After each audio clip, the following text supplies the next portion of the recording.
Joining me is a policy analyst, Kendi Adeaga. Good morning. Thank you for joining us on TVC Breakfast. Good morning. Now, let's look at the issues now, because this is generating a lot of concerns for Nigerians and expats. And we are asking, how is this something that can be reduced or can be stopped? Looking at the situation, a lot of people will tell you there are no jobs, and so they will grab whatever they see at any given time. So saying that we have to put an end to this and there are no jobs, how visible is that? Well, it's visible if only the government and the people of Nigeria are willing and ready to take the bull by the horn. And I think with this development, with the bill now, it's likely going to reduce. Well, I remember some years back when I spoke with late Chief Rufus Giwa and Dr. Michael Omolayole in respect to casualization. And they said to me then that it's not as if it's bad, but that it should not be for graduates.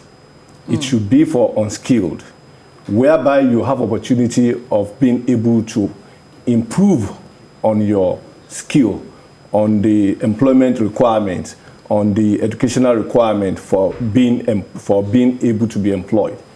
And for that reason, then, they employ casual staffs for basic things like tea makers, file carriers, and the lower works in their establishment.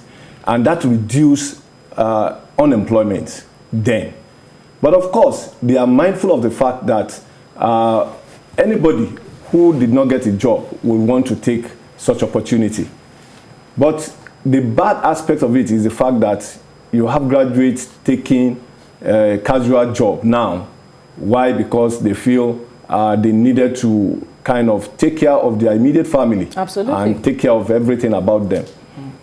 But if they had done it in a manner that it will only be for, say you employ a graduate as casual worker, and maybe for 1 or 2 years is okay. At least for those years, he or she would have been able to know where he or she is in terms of keeping body and soul together. But a situation where it now becomes a permanent thing is where people are against.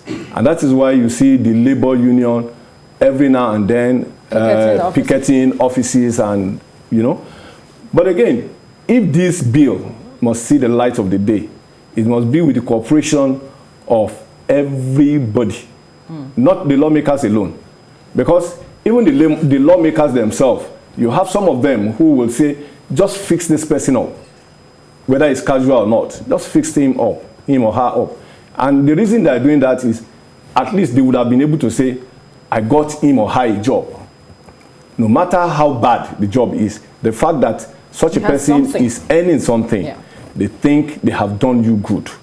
So now that they are the one thinking of enacting a law. Of course, there are existing law. Absolutely. There is existing law that guides. What is different about this? That there are existing laws, but what difference would this make with this bill? Well, the bill, I think they needed to get the views of Nigerians, not their own views alone. Views of Nigerians in the sense that there are certain things that must be enshrined in the bill.